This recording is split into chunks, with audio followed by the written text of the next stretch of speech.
Assalamualaikum warahmatullahi wabarakatuh. Perkenalkan, nama saya Ayu Triwayuni, NIM 22221185. Baiklah, saya akan menjelaskan PPT tentang Pancasila sebagai dasar pengembangan ilmu. A. Pengertian ilmu. Ilmu sebagai hasil kegiatan, seperti yang diutarakan oleh John Zeeman atau 1988,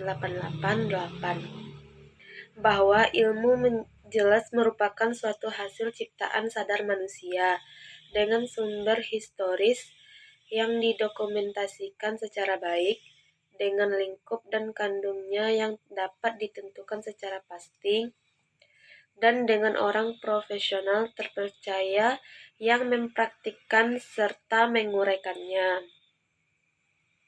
Ilmu bersifat tepat, metodis, akademis, logis, dan praktis. Kemudahan yang diberikan ilmu kepada manusia, berupa pemahaman yang jelas dan melihat segala sesuatu secara jeli, membuat manusia merasa bahwa hal itu sendiri nyata, sukar, dan pasti. Dengan demikian, dapatlah dikatakan secara singkat bahwa itulah hakikat ilmu. B. Metode dan kebenaran ilmu. Metode ilmu atau metode ilmiah merupakan cara dalam mendapatkan pengetahuan secara ilmiah. Dengan kata lain, pengetahuan yang diperoleh dengan menggunakan metode ilmiah. Metode ilmiah dalam proses untuk menemukan pengetahuan yang dipercayai terdiri atas beberapa langkah tertentu yang mengait satu dengan yang lainnya secara dinamis. Metode ilmiah merupakan sintesis antara berpikir rasional dan berpikir empiris. Berpikir rasional menggunakan model berpikir deduktif. Penalaran deduktif adalah penalaran ilmiah yang menggunakan premis yang telah diketahui secara ilmiah.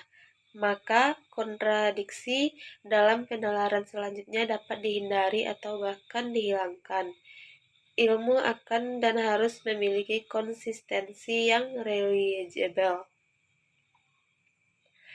Menurut Jujun Suryasumantri juga menekankan adanya pemakaian model pemikiran secara rasional dan pemikiran secara empiris dalam metode keilmuan.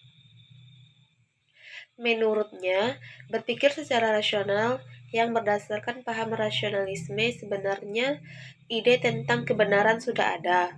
Pikiran manusia dapat mengetahui ide tersebut namun tidak menciptakannya, dan tidak pula mempelajarinya lewat pengalaman.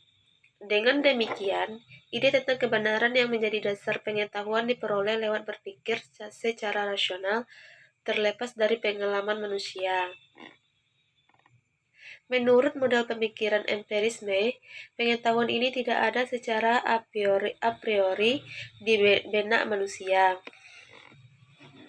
tetapi harus diperoleh dari pengalaman.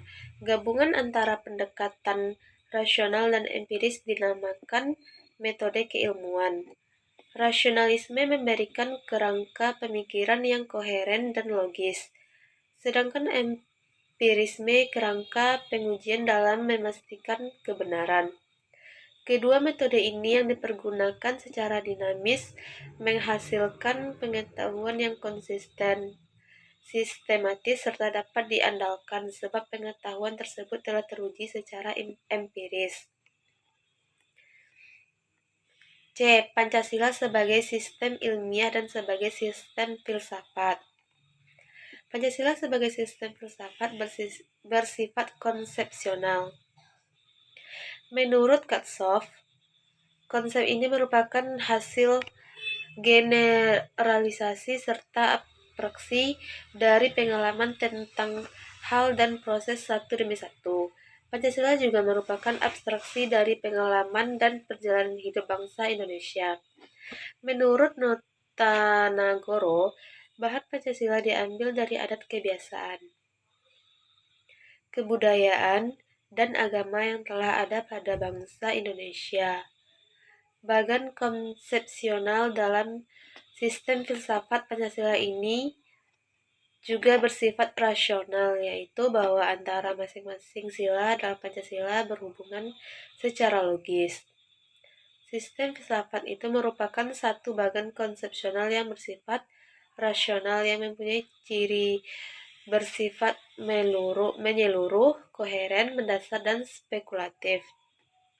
Bakri 1994.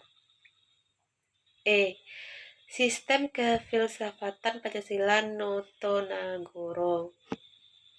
Menurut Notonagoro, pengertian hakikat abstrak ini dikemungkinkan bahwa bahkan seharusnya pada rumusan sila Pancasila. Rumusan sila Pancasila terdiri atas kata pokok dan kata sifat. Kata pokoknya terdiri atas kata dasar yaitu Tuhan, manusia, satu, rakyat, dan adil.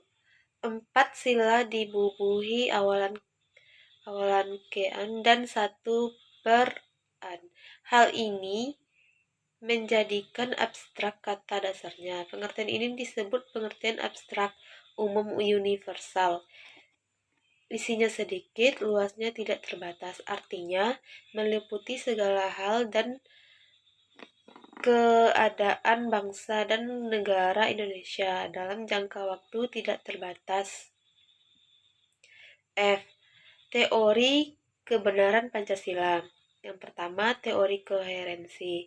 Menurut Notonagoro 1975-19, Pancasila dasar filsafat negara merupakan satu kesatuan tersusun atas berbagai bagian.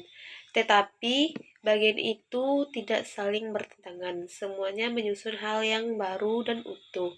Setiap bagian Pancasila merupakan bagian yang mutlak. Jika dihilangkan satu bagian saja, hilanglah halnya. Sebaliknya, terlepas dari halnya, bagian tersebut dihilangkan kedudukan dan fungsinya. 2. Teori korespondensi. Menurut teori korespondensi ini, satu pernyataan benar jika materi pengetahuan yang dikandung pernyataan itu berhubungan dengan objek yang dituju oleh pernyataan tersebut. Sistem filsafat Pancasila dinyatakan sebagai jiwa bangsa Indonesia. Berkepribadian bangsa Indonesia, pandangan hidup bangsa dan pedoman hidup bangsa. 3. Teori pragmatik. Menurut teori ini, nilai kebenaran proposisi diukur dengan kriteria apakah proposisi tersebut berfungsi dalam kehidupan praktis atau tidak. Teori ini tercermin dalam Pancasila sebagai pemersatu bangsa Indonesia. Hal ini memang menunjukkan bahwa sistem filsafat Pancasila berfungsi secara praktis. G. Kebenaran ilmu berdasar teori kebenaran Pancasila. Menurut Pancasila, kebenaran ilmu juga dikembalikan kepada manusianya, kefaedahannya bagi umat manusia. Jadi, kebenaran ilmiah itu menurut teori kebenaran Pancasila yaitu koheren di antara berbagai konsep yang runtut, konsisten, koresponden, keseusian antara konsep dan dunia empiris, dan berfaedah bagi manusia. H. Pengembangan ilmu di Indonesia. Berkaitan dengan pengembangan ilmu, kebenaran ilmiah dihadapkan dengan prospek ilmu. Setiap ilmu, selain untuk mencapai kebenaran objektif, juga selalu memperhitungkan masa depan. Perhitungan ini berkaitan dengan kemungkinan untuk pengembangan, baik berupa penyempurnaan maupun melengkapi teori yang sudah ada. Bahkan dapat saja mengganti dengan teori yang baru sama sekali. 3. Contoh pengalaman Pancasila sebagai dasar ilmu pengetahuan. Yang pertama, kebijakan dari nilai persatuan sebagai dasar pengembangan ilmu pengetahuan, yaitu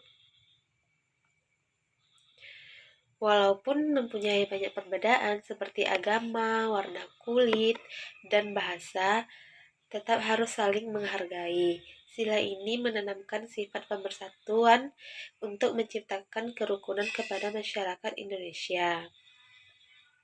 Kedua, menerapkan sikap nasionalisme, cinta bangsa dan tanah air, menggalang persatuan dan kesatuan Indonesia, menghilangkan penonjolan kekuatan atau kekuasaan keturunan dan warna kulit, menimbulkan rasa senasib dan sepenanggungan. Ketiga, mengasah diri untuk terus memperbanyak ilmu agar menjadi individu yang baik sesuai penerapan Pancasila. Baiklah, hanya itu yang bisa saya sampaikan. Saya ucapkan terima kasih. Wassalamualaikum warahmatullahi wabarakatuh.